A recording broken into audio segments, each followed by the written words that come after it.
Assalamualaikum warahmatullahi wabarakatuh. Kembali lagi di channel Mathmaster, tentunya bersama saya, Kak Eko. Pada kesempatan kali ini kita masih membahas mengenai materi komposisi fungsi dan inverse. Lebih khusus untuk video kali ini, kita akan membahas mengenai menentukan fungsi kanan dan kiri. Nah, fungsi kanan dan kiri ini sebenarnya kita sudah mempelajarinya di video sebelumnya, yaitu dengan cara 1 dan 2. Cara 1 itu bisa ditentukan dengan cara menguraikan, cara 2 itu dengan memisalkan. Nah, untuk yang video kali ini itu menggunakan cara 3, yaitu menggunakan inverse dan sifat identitas komposisi fungsi. Namun sebelum kita lanjut, jangan lupa untuk like, comment, share, dan subscribe video ini. Semoga videonya bermanfaat dan mudah-mudahan bisa menjadi amal jariah untuk kakak tentunya. Amin. Seperti biasa untuk adik-adik yang belum sholat dan belum beribadah, silakan untuk sholat dan ibadah terlebih dahulu. Karena sholat dan ibadah merupakan hal yang paling utama. Kalau sudah, good, kita langsung saja oprek-oprek mengenai menentukan fungsi kanan dan kiri menggunakan inverse dan sifat identitas komposisi fungsi. Nah, sifat identitas pada komposisi fungsi, ingat-ingat bahwasanya sifat identitas adalah sifat yang apabila dioperasikan dengan elemen identitas, ya, itu tidak akan mengubah nilai. Ya, misal identitas perkalian, ya, identitas perkalian kalian kan tahu ya bahwasanya 6 kali 1 hasilnya 6, ya. 7 kali 1 hasilnya juga tuh 7, ya. 10 kali 1 hasilnya tetap 10 gitu ya. Berapapun kalikan 1 hasilnya tetap, ya kan? Berarti ini elemen identitas, ini elemen identitas, ya. Elemen identitas. Kemudian kalau identitas penjumlahan, ini perkalian elemen identitasnya 1. Elemen identitas penjumlahan 5 tambah 0 hasilnya 5 tetap. 7 tambah 0 hasilnya tetap tuh 7, ya gitu. Ini elemen identitas penjumlahan itu 0, berapapun tambahkan 0 hasilnya tetap, ya gitu. Nah, ini kakak hapus dulu.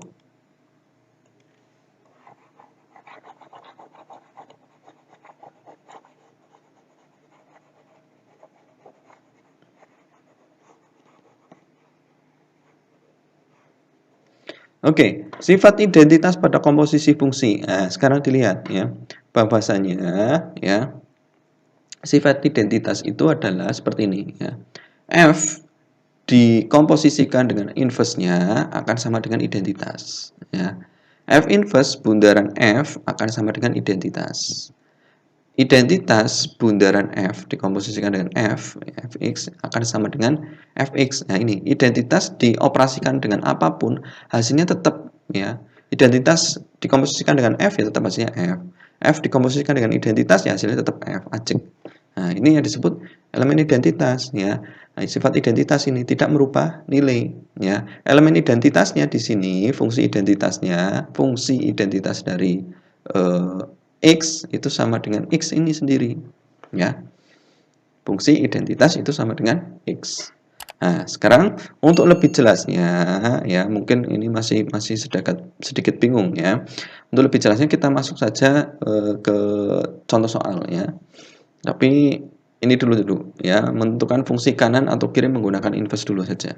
Ya, untuk menentukan fungsi kanan atau kiri menggunakan inverse, di sini agak berikan misal ada 4 bentuk ya.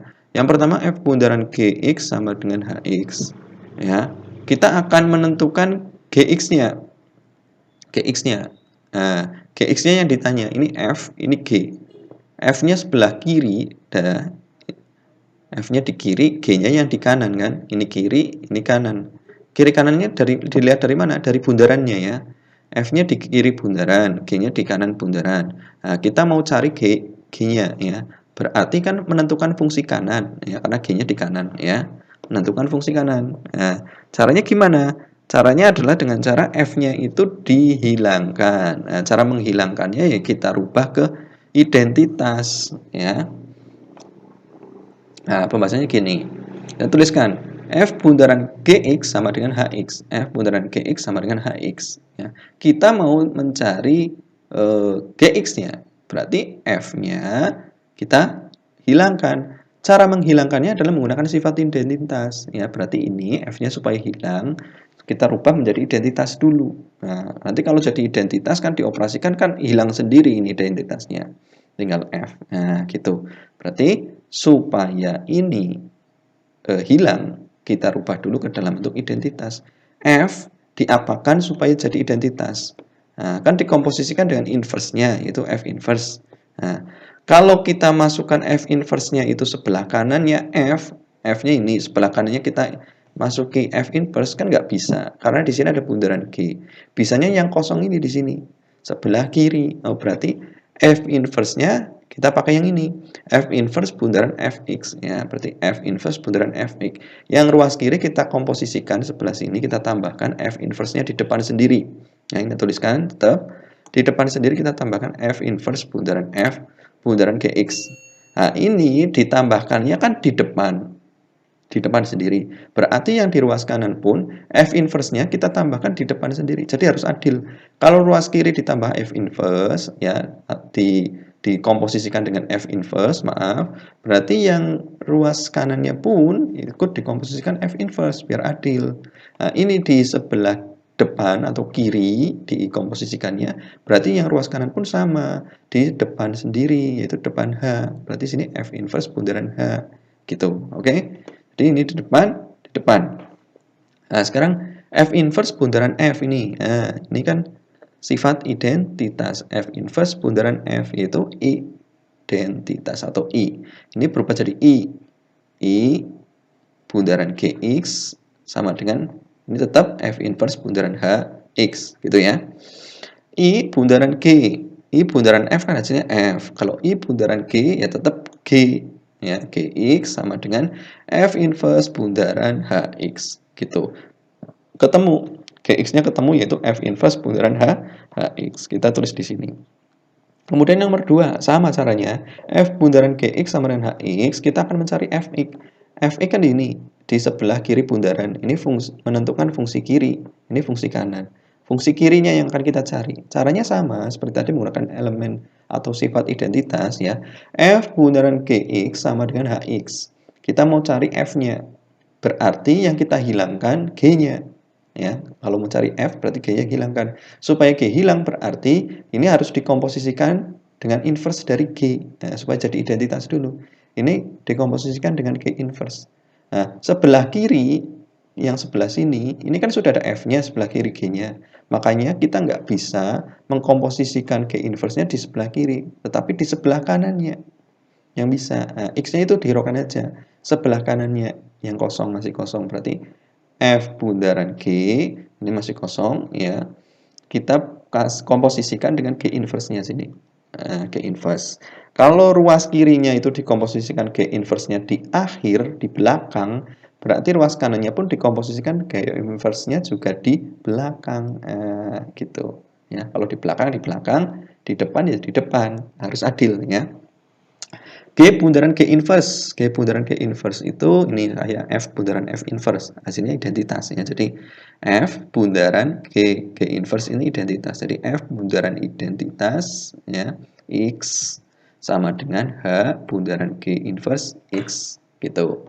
F bundaran identitas. Nah, F bundaran identitas kan sama dengan F. Nah, berarti Fx sama dengan H bundaran G inverse X. Nah, ini F-nya ketemu Fx-nya.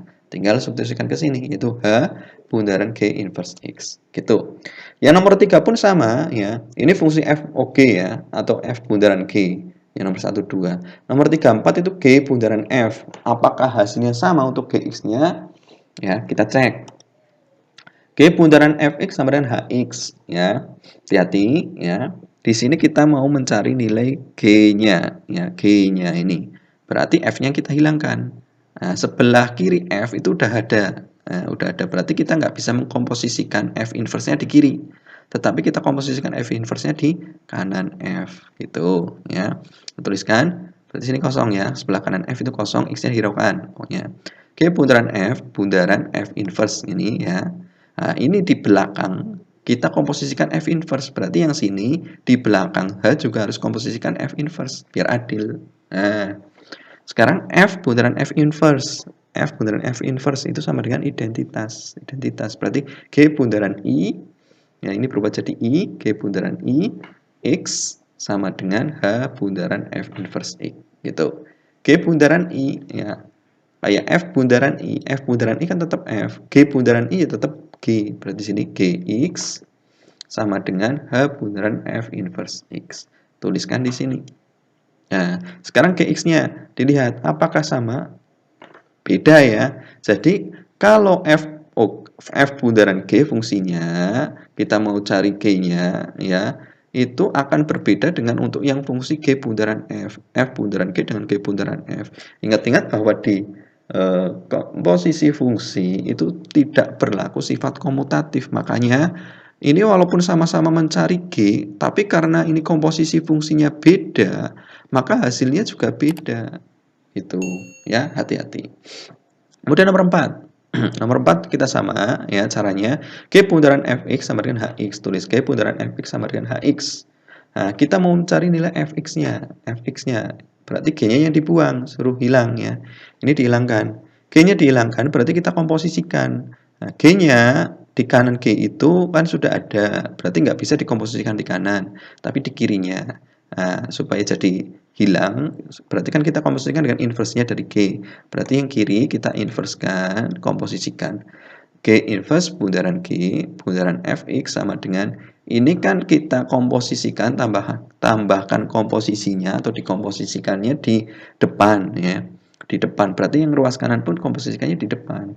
G inverse-nya di depan, G inverse bundaran Hx, kan adil. Itu. Yang kiri dikasih G inverse, yang kanan kasih G inverse. G inverse-nya di depan, yang kiri, yang kanan juga di depan. Gitu. G inverse bundaran G.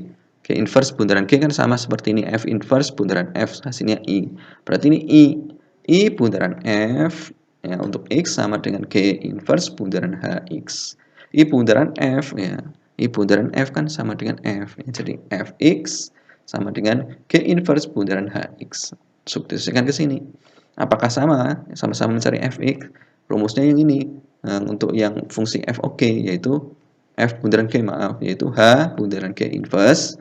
Yang bawah yaitu g inverse bundaran h. Kan beda. Ya, ingat-ingat. Jadi tergantung, walaupun sama-sama mencari fx atau gx, nilai fungsinya atau rumusnya nanti tergantung dari fungsi asalnya. Dia itu f bundaran g atau g bundaran f komposisi fungsinya, gitu ya. Jadi tergantung komposisi fungsinya. Ini nggak usah dihafalkan, ya. Cukup kalian pahami sifat identitasnya. Nanti uraikan seperti ini. Tapi kalau kalian kesulitan menguraikannya, ya ribet, males gitu. Tenang, masih ada cara cepatnya, ya. Ini tadi kakak tuliskan ya, tuliskan lagi untuk uraiannya ya. Cara cepatnya gini ya, kita pindah ruas. Tapi ingat-ingat ya, di komposisi fungsi sebenarnya tidak ada pindah ruas, nggak ada ya. Ini hanya clue saja ya, hanya jembatan keledai saja untuk mempermudah. Cara cepatnya kita pindah ruas saja, aturannya yaitu pindah ruas posisi tetap ya. Kalau di depan ya tetap di depan, di belakang ya tetap di belakang. Kalau pindah ruas fungsi berubah ya. Pindah ruas fungsi berubah. Fx berubah menjadi F inverse X. Kalau F inverse X berubah jadi Fx. Ya, gitu ya. Yang pertama, ini F bundaran Gx sama dengan Hx. Ya, kita mau cari Gx-nya. Berarti yang dipindah ruas kan F-nya. F-nya ini kan di belakang. Ya, di belakang dari bundarannya. Kalau di belakang, ya, di belakang maaf, di depan. Ini F-nya di depan bundaran, maka pindahnya ke sini pun di depan dari H. Ya, kalau pindah ruas, posisi tetap. Ini posisinya di depan, berarti pindah ke sana posisinya tetap di depan F-nya. Ya, yang pertama syaratnya. Kalau pindah ruas, fungsi berubah. F berarti pindah ke sana jadi F inverse di depan, ya. Jadi F inverse, ya. Nah, tuliskan biar lebih jelas. F-nya pindah ke kanan, tetap ya, tetap di depan ya, pindah ganti tanda ya, atau berubah jadi F inverse bundaran kasih H X gitu ya, kan sama F inverse bundaran HX. Nah, nggak usah dihafalkan ini ya, cukup kalian pindah ruas kayak gini aja pemahamannya, gampang. Nah, sekarang nomor 2, F bundaran Gx sama dengan Hx. Kita akan cari Fx-nya, F-nya akan kita cari. Berarti G-nya yang kita pindah. G-nya itu kan posisinya di belakang ya. Berarti kalau pindah di sana pun pindahnya ke belakang. Ya, berarti sini H bundaran G-nya pindah ke sana berarti di belakang, berubah jadi inverse karena G di sini berarti jadi inverse. Nah, kasih X. Gitu. Ya, selanjutnya ini sama ya. H bundaran G inverse untuk X, H bundaran G inverse untuk X. Selanjutnya yang bawahnya, G bundaran Fx sama dengan Hx, G bundaran Fx sama dengan Hx. Akan kita cari G-nya. Berarti F-nya yang kita pindah. F-nya itu kan di belakang ya. Berarti pindahnya juga ke belakang. Nah, berarti sini H bundaran F-nya pindah ke belakang. Kalau pindah ruas ganti atau berubah jadi F inverse. Ini F jadi F inverse. F inverse X. Gitu ya. H bundaran F inverse X. Sama ya. Betul. Nah, selanjutnya yang 4. G bundaran Fx sama dengan Hi. G bundaran Fx sama dengan Hi. Kita akan cari Fx-nya. Fx-nya. Berarti yang pindah G-nya. G-nya kan di depan. Berarti pindahnya juga ke depan. Ya. G. Kalau pindah, G berubah jadi G inverse. G inverse bundaran H X. Gitu ya. Selesai. Nah, ini sama, G inverse sama bundaran apa? Fx sama dengan G inverse bundaran Hx ya, maaf. Nah, selanjutnya jika ada soal seperti ini, F inverse bundaran Hx sama dengan Gx, tentukan Hx-nya. Nah, berarti F inverse-nya yang kita pindah, kan mau cari Hx-nya. F inverse-nya yang kita pindah. F inverse kan di depan, pindahnya ke depan juga. Ya, berarti kalau F inverse pindahnya jadi F. F tetap di depan, bundaran G untuk X. Gitu ya. Sekarang ini H bundaran G inverse X sama dengan Fx. Mau cari Hx-nya, hanya cari. Berarti G inverse-nya pindah. G inverse-nya kan di belakang, berarti pindahnya juga di belakang sana. Berarti sini F tetap ya F bundaran G inverse pindah tetap di belakang. Kalau pindah berubah tanda. Inverse berarti jadi G saja. X. Itu. Selesai. Ini caranya ya. Ini cara cepatnya. Jadi nggak usah pakai hafalan dan nggak usah diuraikan. Tinggal kalian pindah ruas saja. Intinya kalian pahami bahwa kalau pindah ruas, yang pertama posisi tetap, yang kedua fungsi berubah. Oke? Nah, sekarang kita masuk ke contoh soal saja biar lebih paham. Yang pertama, diketahui G bundaran Fx sama dengan 3x plus 3 dan Gx-nya sama dengan x plus 2. Tentukan Fx. Nah, ini tuliskan dulu G bundaran F. Nah, G bundaran Fx sama dengan ini kita misalkan Hx ya. Karena tadi kan kita uraikan di depan itu G bundaran Fx sama dengan Hx gitu kan. Berarti kita misalkan ini Hx. G bundaran Fx sama dengan Hx. Nah, kita mau cari Fx-nya. Fx.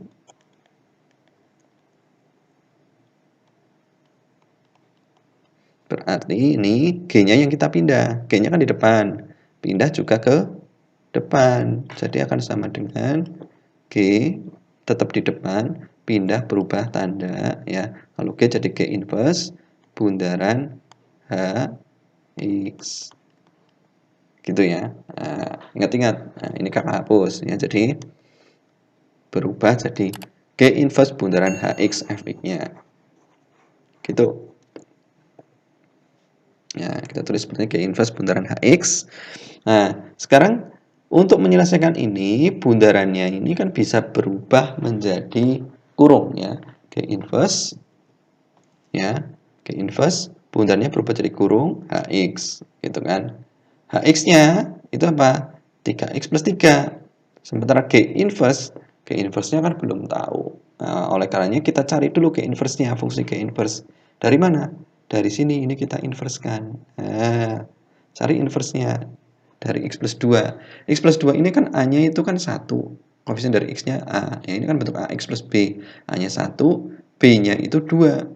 Nah, rumus G inverse untuk bentuk AX plus B itu apa? Ini kan X min B per A. Ingat-ingat ya. Nah, dengan A-nya itu 1, substitusikan ke sini, B-nya 2, substitusikan ke sini. Jadi X min B, B-nya ganti 2, X min 2 per A-nya 1. Jadi X min 2 per 1. X min 2 bagi 1 itu sama saja dengan X min 2. Nah, gitu. Ini G inverse-nya sudah ketemu.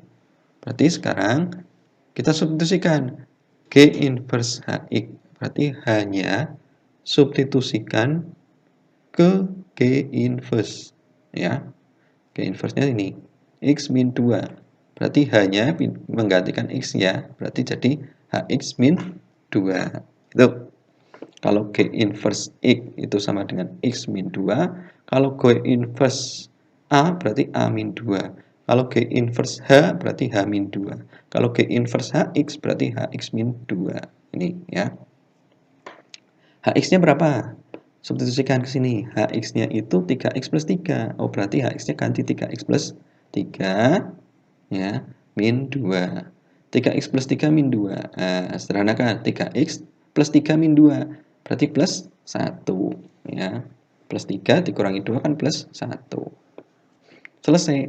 Ini sudah ketemu fx-nya. Kesimpulannya jadi fx sama dengan 3x plus 1.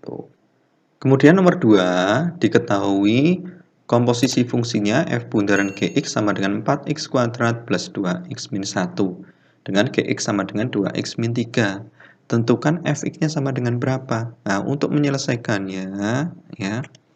Nah, kita misalkan dulu yaitu hasil komposisi fungsinya dengan hx. Nah, ini kan komposisi fungsinya. Hasilnya kan ini 4x kuadrat plus 2x min 1. Kita misalkan hx. Nah, berarti ini kita tuliskan f bundaran gx sama dengan hx. Tuliskan di sini. F bundaran gx sama dengan hx. Nah, kita mau mencari nilai fx-nya. Fx-nya yang akan kita cari. Fx-nya. Berarti akan sama dengan ya G-nya kan di belakang ini ya. Kalau pindah ruas berarti pindahnya ke belakang juga. Nah, kalau pindah ruas, pindah ke belakang tetap di belakang, pindah ruas jadi berubah ya. G jadi G inverse. Jadi sini H bundaran G inverse untuk X. Nah, tuliskan di sini bawahnya. Nah, fx sama dengan H bundaran G inverse untuk X. Bundaran ini bisa berubah jadi kurung ya. Jadi seperti ini. H dalam kurung G inverse X. Gitu ya. Nah, ini kita tuliskan H sama dengan G inverse X. Nah, kemudian biar lebih rapi ya, kakak hapus dulu ret-retannya ya. Nah, sekarang kita selesaikan. H dalam kurung G inverse X atau H untuk G inverse X itu nilainya berapa? Kan Hx-nya ini, Hx-nya 4x kuadrat plus 2x min 1 ya. Hx sama dengan 4x kuadrat ya plus 2x ya min 1. Berarti kalau HA akan sama dengan 4A kuadrat ya, X-nya ganti A plus 2x-nya ganti A juga ya, 2A min 1. Nah, sekarang kalau H G inverse berarti akan sama dengan 4 A-nya atau X-nya berubah jadi G inverse ya. G inverse kuadrat plus 2 X-nya berubah jadi G inverse ya. G inverse min 1. Gitu ya, kita substitusikan ke sini. 4G inverse kuadrat plus 2G inverse min 1. Nah, dengan seperti ini kita bisa menyelesaikan kalau tahu nilai G inverse-nya. Tinggal kita cari G inverse-nya. Gx-nya tahu itu 2x min 3, berarti G inverse-nya kita cari. Nah, ini berarti kan bentuk AX plus B ya. Nah, kalau bentuk AX plus B kita cari A dan B-nya. A itu koefisien dari X yaitu 2, B-nya itu min 3 ya. Berarti A-nya 2, B min 3. Inverse dari bentuk AX plus B dari G inverse ini adalah ini rumusnya X min B per A. Ingat-ingat ya. Nah, dengan B-nya itu min 3 berarti X min 3 per hanya 2, X min 3 per 2 gitu. Min kali min jadi plus, jadi X plus 3 per 2 gitu. Nah, sekarang G inverse-nya sudah ketemu, berarti tinggal kita substitusikan ke sini saja, nanti bisa ketemu hasil akhirnya untuk fx-nya. Jadi sama dengan 4 kalikan G inverse-nya, substitusikan ke sini, X plus 3 per 2 kuadrat tambah 2, G inverse-nya kan ini X plus 3 per 2, jadi 2 kali X plus 3 per 2 min 1. Nah, G inverse-nya ganti ya.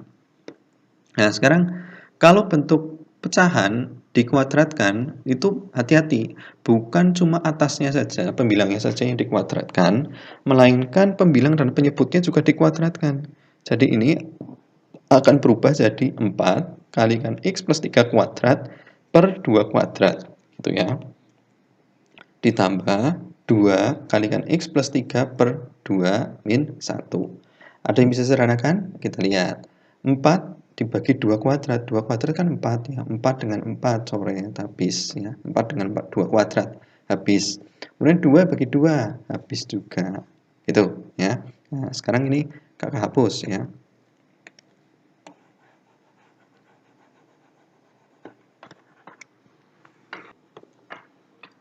Oke, ini sudah dihapus, berarti kita lanjutkan. Nah, berarti ini sama dengan X plus 3 kuadrat plus X plus 3 min 1. X plus 3 kuadrat itu bisa kita sederhanakan jadi bentuk apa ini? Ini kan A plus B kuadrat, jadi A kuadrat plus 2AB plus B kuadrat ya. Jadi ini X kuadrat plus 2 kali X kali 3 plus 3 kuadrat ya. Kemudian plus X ya, plus kali plus 3 jadi plus 3 min 1 gitu. Nah, ini A kuadrat ya, jadi X kuadrat plus 2AB plus 2 kali X kali 3 ya, plus B kuadrat plus B kuadrat. Ini distributif ya, plus kali X jadi plus X, plus kali plus 3 jadi plus 3 min 1. Oke, sederhanakan lagi, X kuadrat tulis tetap X kuadrat, 2 kali X itu 2X kali 3 jadi 6X, plus 3 kuadrat itu 9, plus X, 3 min 1 itu plus 2. Nah, kita sederhanakan lagi. X kuadrat tetap X kuadrat karena sendiri nggak ada yang lain. Kemudian 6X tambah X jadi 7X ya. Plus 9 plus 2 jadi plus 11. Gitu. Jadi fx-nya sama dengan X kuadrat plus 7X plus 11. Itu adalah kesimpulannya. Semoga adik-adik paham. Kalau udah paham, good. Ya, kita lanjutkan ke latihan soal. Tapi kalau belum paham, silakan diulangi lagi video kali ini. Ya, kalau masih belum paham juga bisa dituliskan di kolom komentar kesulitannya di mana. Oke? Oke. Good, kita lanjutkan ke latihan soal. Di sini kakak berikan ada 4 soal. Silakan dikerjakan untuk sarana latihan kalian. Ya, nanti kalau ada kesulitan bisa dituliskan kolom komentar. Kalau tidak ada, hasil pekerjaannya juga bisa dituliskan kolom komentar. Nanti kita cek sama-sama sudah betul atau perlu diperbaiki. Oke, gitu saja kakak akhiri. Jangan lupa untuk like, comment, share, dan subscribe video ini. Kurang lebihnya mohon maaf. Subhanakallahumma bihamdika asyhadu an la ilaha illa anta astaghfiruka wa atubu ilaik. Sekian, assalamualaikum warahmatullahi wabarakatuh. See you.